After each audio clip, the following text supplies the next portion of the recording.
just to review all the decks that we saw today in KCGT. Some of these decks weren't shown in KCGT. However, this is just like the tier list, my thoughts on like what decks are good, what decks are not good, what I think like kind of defines the format and what doesn't. Just going through, I would say Onomat, very clear tier 1. This is not like a surprise. If you've seen any tournament, you know Onomat is the best deck. So it's like no surprise that Onomat is like the best deck in KCGT format. However, because of KCGT rules, you're only allowed to play one Onomat deck. And so because of this, the meta kind of warps in such a way that other decks become more or less viable.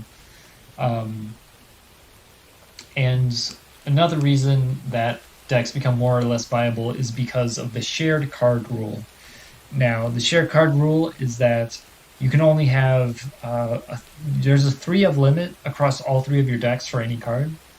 So if you run 2 Book of Moon in Onomat, you can only run 1 Book of Moon in your other decks.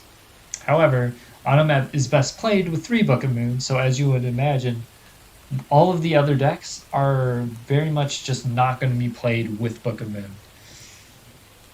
So I would say, for that reason, Gaia, while a decent deck, you can't really put it on the same like level as Onomat, because if you're running Gaia, you have to use Book of Moon and you have to use like Fiendish Chain and Paleozoic Canadia, and these are really good cards, and it makes Gaia pretty strong. However, you can't just spend all of your cards into one good deck. You need 3 decks. Well, in theory, you could win with only 2 good decks. However, you still need 3 decks total. So, yeah, Gaia is probably one of the other really strong decks in this format. But because it needs Book of Moon, it's just not...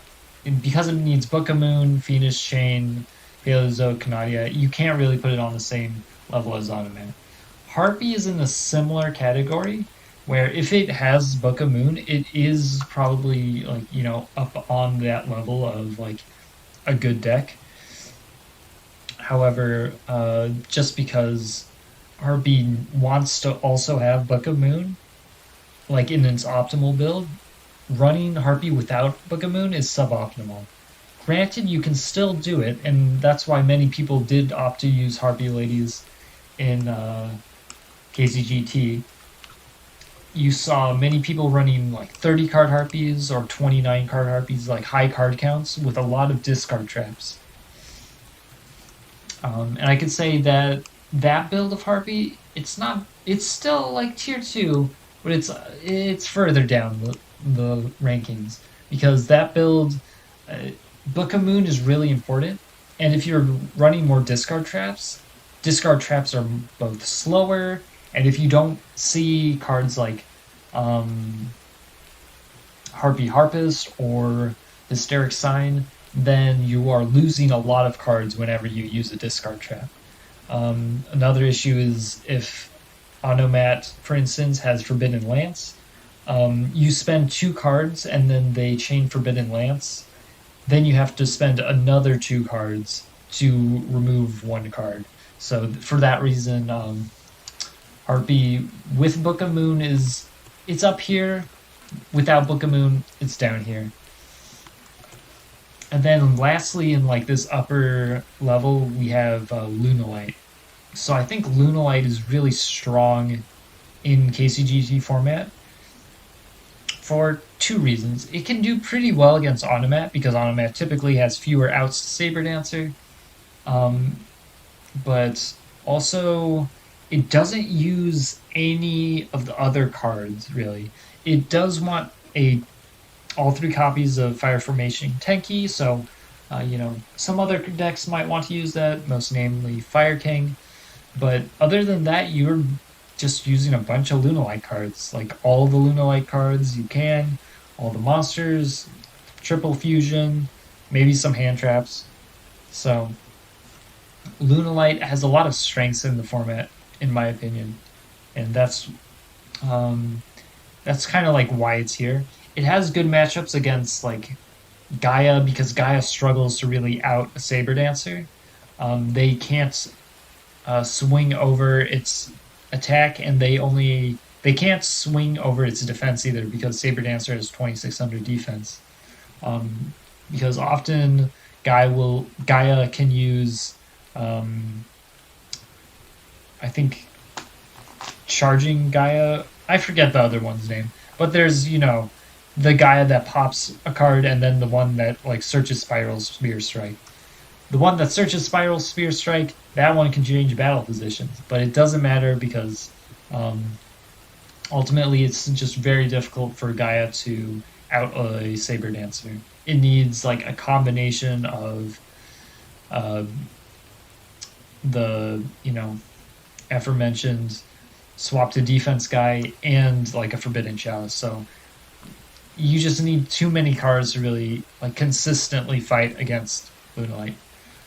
Harpies, another deck that doesn't have inherent outs to Saber Dancer. It can be really annoying. Also, Harpy are really happy when their opponent runs back row.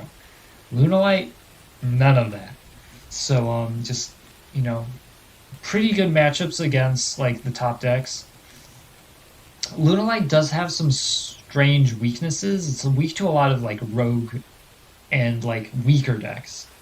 So that's like its main reason why it's not in tier one. Like namely Trimids. Trimids just destroy Lunalight. As long as Trimid plays defensive and safe, Lunalight just can't do a whole lot to beat it. Cyber Dragon, they have cards that can destroy Saber Dancer, but they can also just like fusion a bunch and then swing over Saber Dancer if they summon like a Cyber End or a Chimera Tech Over Dragon, so on. Fire King, Avatar Garunix just laughs in the face of non-targeting. Resonator loses to Saber Dancer. Witchcrafter absolutely destroys Lunalight. Megalith destroys Lunalight. Ritual Beasts, they can't swing over Saber Dancer, but they have a lot of traps, so they can kind of stall the game out and just go for deck out. And this Shiranui, similar, however, they have to play a little safer because even though they can swing over Saber Dancer, they are usually summoning their monsters in attack mode, so it can be kind of scary to potentially get OTK'd. So that's pretty much the main strengths of Lunalight. And then we have some of the other ones in the tier 2. So looking at TG, Trimid, Thunder, and Cyber Dragon. I think Thunder is one of the decks that does have a good Onomat matchup. However, what you will see is decks will have, oh, I have a good matchup against this deck. But in exchange, I have bad matchups here, here, here, here, all across the board, So Thunder Dragon, I think, first of all, Thunder Dragon can sometimes have some issues with consistency. So that's a problem. But beyond that, they can kind of struggle against Gaia because Gaia just invalidates hand traps. Same with Trimid. Cyber Dragon, typically people think that hand traps are good against Cyber Dragon. However, Cyber Dragon with Fusion Gate can just burn through any number of hand traps, so kind of almost doesn't matter. Fire King, decent Thunder matchup. I think Witchcrafter also has a decent Thunder matchup. Megalith, I'll be honest, I haven't tested that matchup, so I don't know. Good against Resonator, and should be good against Ritual Beast and Shiranui. So, it's got good matchups, but it also has its weaknesses. TG, it's a trap deck, so it can be a little weak to Harpy. It's also very dependent on like what it opens and what it mills. It can sometimes have a hard time against Onomat.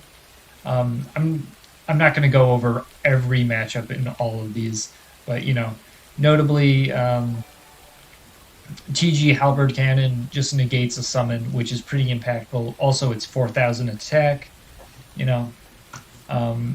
And I think a lot of people are unsure of how to play against TG. So when your opponent doesn't know how to play against TG, it kind of goes up a bit. But I would say when people do understand how to play against TG, it doesn't go up. It kind of stays around here. It's not quite on the level of these other decks. And Trimid is similar case. Benefits if they don't know what they're doing. If they do know what they're doing, you know, gotta be. You have some good matchups, but you can also have a rough time against others. And then Cyber Dragon. Cyber Dragon is the king of inconsistency. It can kill everything, and it can get killed by everything. Opening a good Cyber Dragon hand will beat pretty much anything, but it will also... you can just not draw a good card for like too many turns and just lose. Cyber Dragon also just loses to Onomat, from my experience. You really need to open well with Cyber Dragon for it to be a good deck, and that I kind of don't like about it. Cyber Dragon also needs Book of Moon, by the way. Like if you play Cyber Dragon, you in my opinion at least, to play it optimally, you need the triple Book of Moon. And any deck that wants to run 3 Book of Moon, that's a big hit against it. Because Onomat, you want to run Onomat because it's the best deck, and it wants 3 Book of Moon. So, moving on, just to roughly go over the rogue decks. Fire King, Witchcrafter, Megalith, Resonator, Ritual Beast, Shiranui. So over here we have like the more back row heavy decks. Very trap oriented.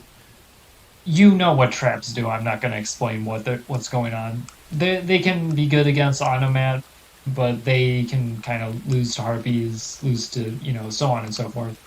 Resonator. Resonator is another deck that wants to use Book of Moon, but guess what? Onomat is just so much better, and so is every other deck that could use Book of Moon. So if you're going to use Book of Moon in anything, it's like, why would you use Resonator when you can use any of these others? And then Fire King, Witchcrafter, and Megalith are all kind of really strong counters against some of the other decks. Generally, these don't have the best Onomat matchup, but they can be kind of coin flippy. Notably, Megalith is very much, did I go first? If yes, I have a really good turn 1, and I can set up like a full board clear. If I don't go first, I lose a lot of games to a Book of Moon or a Bouncer, just interruption on your ritual summons. It can be difficult to play through.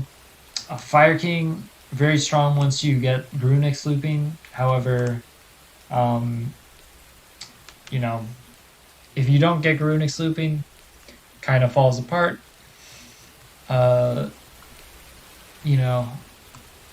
Really good matchups against Lunalights. It can do pretty well against Thunder, pretty good against Onomat. But against Harpies, it can be difficult. Trimid is a near auto-lose matchup. Cyber Dragon is honestly pretty difficult from my experience, because Cyber Dragon can just eat through all of the floating. Like, Fire King summons a monster, it gets destroyed, and then Cyber Dragon just destroys all of the monsters. So, yeah. And then Gaia is another deck that can kind of invalidate the floating of Fire King. So, it does have good matchups, it does have bad matchups. That's the characteristic of these. They do have good matchups, they do have bad matchups, but they do have like a very clear and serious flaw to them. And it changes from each one. Except, I guess, Ritual Beast and Shiranui, their flaws, they're kind of similar, because, let's be honest, it's almost the same deck. Just a different coat of paint, but, yeah. This has been my review of the KCGT tier list, or my take on it. Thanks, everybody, for watching. Have a nice day.